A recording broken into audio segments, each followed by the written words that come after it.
To the Small Business Hero Show, where we talk about everything to help your small business grow and prosper. I'm your host, Scott Trevethan, and today I'm talking to Alan Stevens. Now, Alan is known as the Celebrity Profiler and Australia's leading personality and business profiler. He's been featured on national TV, profiling the likes of our leading politicians, TV and sports stars, as well as Britain's royalty. He works with businesses, health professionals, teachers, coaches and parents to help them understand themselves and read other people far more effectively. Using rapid pattern profiling techniques, Alan is able to conduct advanced personality and character assessments in just minutes. And with a number of profiles running into the thousands, Alan's services are unique and unrivaled in the field of reading people. Welcome to the Small Business Show, Alan Stevens. How are you? Thank you very much. Very good, thank you. Now, I'm a little bit nervous about this interview because clearly you're reading me and what I look like, and we'll get into that a little bit further, but I've just given you a brief introduction. Can you tell us a little bit about what you do and how you do it? Well, what I do is, as you've said, I read people through their facial features, their body language and their micro-expressions. Right. Now, your facial features will tell me how you like to think and process and how you like to behave. It doesn't tell me what you're thinking about or what you're going to do, but it tells me how you actually go about it. So that tells me your personality. So straight away I know what careers, sports, hobbies, what tasks will suit you, how you like to be spoken to, so I can then speak to you in the way in which you want to be spoken to. The body language and the micro-expressions, well, they tell me your emotions in the moment, and so that I know how you're really feeling, also down to the point of, well, if we are talking and I'm asking you questions about something that you don't want to tell me, I know if you're telling me lies or not.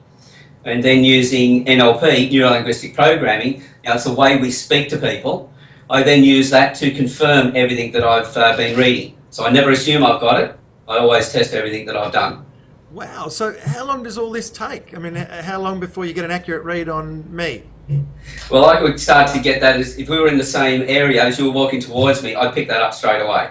So I'd be picking up traits from across the road. You can start to pick up some of the traits that far away. So information, it comes to me before the person actually gets there.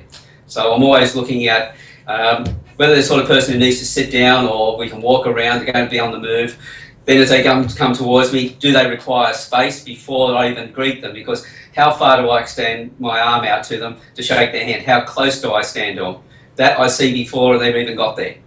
How much information to give them? How much detail, etc. I can see that in their face before I even open my mouth. And if I'm smart enough, before I even go and see somebody, I'll go and look at their LinkedIn page, their Facebook pages or websites, have a look at their photographs, and I already know their personality before I even go and see them. Well, it's just amazing to think that the features that you're born with have such an impact on your personality. Is there more you can say about that? Well, it's two things. We have the traits that we are born with that are passed down in the genes, and we have traits that we develop in response to our environment. So some traits are locked in concrete, so to speak, and others are traits that we change depending on our environment and depending on how our attitudes change to life as well. They don't change overnight, but they do change over a period of time. And it's like anybody who's been working out, you can tell that they're fit. If they've been working out by just working hard, lifting weight, being a labourer for instance, you can see that they're fairly solid, they've got muscle development. If they've been working out in the gym, say as a bodybuilder, you'll start to see the sculptured effect. So you've got a pretty good idea, yes they're fit, but how do they stay fit? So your face is the same. When you have an expression, because you're thinking in a particular way over and over again, you use the same muscles. And you'll end up building ridges, crevices, etc., which is what I'm reading on the face. So your face is a history of how you like to think and behave. Wow, so not just the eyes being the window to the soul, the whole face and package is... That's right, the whole face becomes a window to the mind. Wow. Does the work that you do mirror or build on the early work that, say, Aaron Pease was doing with body language? I think it was Aaron Pease. Well, as I said, I use the facial features, which is completely different. Yep. The micro-expressions, the little twitches on the face, the expressions that we have when our unconscious mind responds and our conscious mind then cuts it off. The body language is another support program. So that's one of the 4 areas in which I work in. Right. So Alan works a bit with the micro-expressions, I too believe now, but basically the facial features, the personalities, there's very few people that do that. Right. So is the nature of your services, what you do to help, is to teach people to be able to read the same as you? I mean, can you develop that level of competency, or is it about saying, hey, here's a client I've got to meet in half an hour, what can you tell me about this person? Well, we can do all of that. So if somebody wants to learn, well, I just say, well, look, you should have seen my background and where I've come from and why I've then started reading faces. You'll know that I wasn't very good at all. So if I'm as good as I am now, then I've come a long way from where I was, so can everybody else. And in fact, when people come to me and they say, well, look, can I be as good as you if I learn from you? I say, well, my expectation is you're going to be better because you've got something that I didn't have. And they say, what's that? I said, me teaching you. Absolutely. So I'll teach them everything that I know. And I don't just teach people. I know it's bad grammar, but I like to use the term I learn people. So while I'm teaching, I'm always learning as well, which means I've always got more to offer them. So I can always expand on what they've learned so far with more information. That's beautiful. Do you think, I mean, in terms of what a small business person can use this sort of techniques for, why don't I rephrase and put this in the form of a question? How can a small business person use these sort of techniques in their everyday business lives? Well, break their organisation down. You may look at the fact, well, they've got staff. So how to work with their staff and get better loyalty out of their staff. At the moment, about 80% of people who quit their jobs don't quit the job, they quit the manager. So managers need the skills to be able to build better rapport, because if your staff are happy, they're loyal, they'll function, they'll be productive and everything else, and money's not really that important to people. Yep. It is when there's nothing else. But if you're looking after your staff the right way, they will actually stay with you without getting any further income from you. And they'll actually look at other jobs that may pay more and go, no, I'm not going there because I love it here. Because it's all about being happy in what we do. So that's the first area. Then you've got, well, managers talking to each other or business people talking to each other. How do you connect with them? How do you build rapport? Because at the end of the day, we don't do business with anybody we don't know, like and trust. If we don't trust them, we're not going to get anywhere with them at all. So by being able to read somebody, you're able to build rapport very quickly. Then you look at the customers. How do you read your customers? You know, you can't put them through a psychometric profile where you ask questions. Yeah. Come in here, you want to buy something, well, I'll put you through this examination first. We can't do that. But when they first come in, look at their facial features. I'll even tell you their buying motives, how they buy. I'll give you an example. I was asked to do a workshop with a group of people, and I started talking about the facial features. And one of the ladies there said, oh, my husband's got those features. That's the way he behaves. When I found out they just bought a car, I said, well, did you buy it together? And she said, yes. And I said, well, I guarantee that you were the one who wanted to know the resale value, the cost of running, what bits and pieces that he wanted to put on the car were going to cost. Because you were all looking at is this car got the value that we're looking for? In his case, I said, well, we got him behind the driver's wheel, sat down, adjusted the seats and everything else, just didn't get in and have a look, but made himself comfortable in there. And I said, with the door shut, looking out the window, would probably have been on the outside going, look at me sort of thing, but on the inside, it's vroom, vroom like a little boy. And she just went off and said, oh, yes, he's always like that. Wherever we go, I've got to worry about the expenses and he wants this.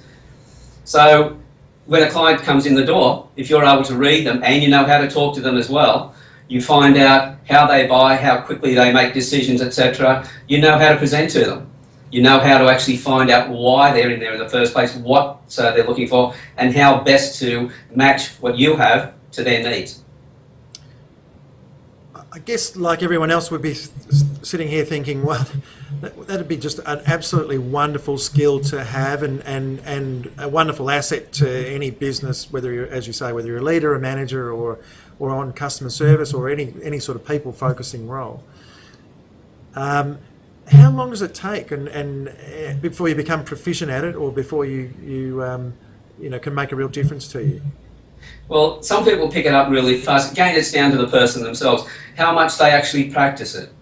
I'm training a psychoanalyst at the moment, and within the first couple of sessions, he was using the information inside his, with working with his clients. He was even working with bipolar and schizophrenic clients, and with them making instant connections with them. As he said, he was able to connect with them faster than he could before. Other people will go away and after the training go, well, I've got to go and practice this. So again, that comes down to your personality as well. Some people are highly confident. They'll pick it up very quickly, or they think they have. And because they feel they have, it's a bit of an advantage for them. So they will behave in a way in which they think they know it. somebody who builds their confidence, who learns something that has to go away and practice it, they're going to take longer. But I know that when they get it, they'll have got it really well and truly. So they'll be very good at what they do. They'll have their confidence at that point, and away they'll go. It's a fascinating field, and one that I truly think that many of us would benefit from. How do people go about working with you if they want to learn more? Or I mean, I know because I've downloaded your app. What are the specific ways that people can do to get more involved in the sort of work that you're doing? Well, there's a range of things. Number one, I do profiles for people where they send through their photographs, and from those photographs I can tell them about their personality. In some cases people go, I want to know how people see me, so I know how to present to them better. So that's one level of the profile. Another one might be, well, I want to know how to, what careers and sports and hobbies will suit me. Or we have a couple who say, right, we want to be profiled, we want to build on our relationship. Because you've got the 5 love languages, but when you apply this to those, you go to a deeper level again. Wow. Words of affirmation, how do you speak them? Physical touch, what type of physical touch, etc. So I'll do 2 profiles for people, and then they can look at their profiles, compare notes, understand the differences, and then start talking to the differences. And a way of learning how to talk to the differences, as you mentioned, the mobile apps. The first one is called Profile Me, one word, which you profile yourself or somebody else, and on 7 of the trait levels it tells you a lot about that person. The second app, Profile Match, you profile yourself and you profile the other person, and it tells you, well, this is the way you like to be spoken to, this is the way they like to be spoken to, so change so that you're at the same level. And this is how you make that connection with them. So that's a place to actually get a bit of a taste for it. Because I'm working at a total of 68 traits when I'm looking at profiling somebody within the full realm. So those 7 traits are a very good introduction. Then there's corporate trainings. There's also one-on-one trainings. They can be done online, face-to-face. So it goes everything from reading an ebook that I have up there, which has about 20 of the traits in, but an introduction to those, which is called The Face, and it was designed for people to understand, especially children, what careers might suit them before they finish their final subjects and select their final career.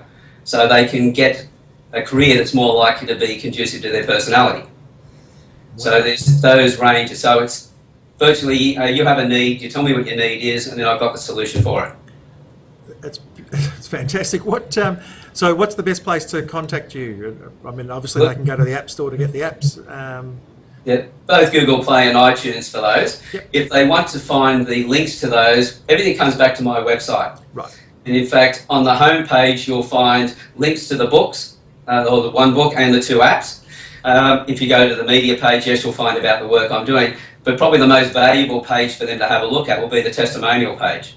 Now in there, I just counted them the other day, there's 75 testimonials, 22 of them are videos, and 11 of them weren't actually recorded at the time that I did the work. They were recorded 9 months, a year, 2 years, 3 years, and 4 years afterwards. So those testimonials is proving that people are still getting results long after I've done work with them. Then on any of those pages, I'll go to the contact page, send me an email, tell them where they saw me, and just tell me what they would like to know, and I'll organise a quick phone call for them, and we can have a chat and see how I can help them. That's fantastic. So what's the website address? It's alanstevens.com.au, and it's Alan with 1 L, A-L-A-N, and Stevens, STEVENS.com.au. And I'll put those links just below the video so everyone can contact you there. Alan, thank you so much for joining us on the Small Business Heroes show today. I'm sure we've all very much enjoyed learning about what it is you do with profiling. And I'm sure, like I am, we're very keen to explore it a lot further with you. So especially it can have such a big impact. It's like a door, you just walk through it, and that's beautiful. So thank you very much for listening today, watching the Small Business Heroes show. My name's Scott Treverthen. If you'd like to check us out on our Facebook page, which is the Small Business Heroes group, also you could go to our Facebook page and like it. It's Scott Partners, or go to our website, which is www.scottpartners.com.au. My name's Scott Treverthen, and you're listening to Small Business Heroes.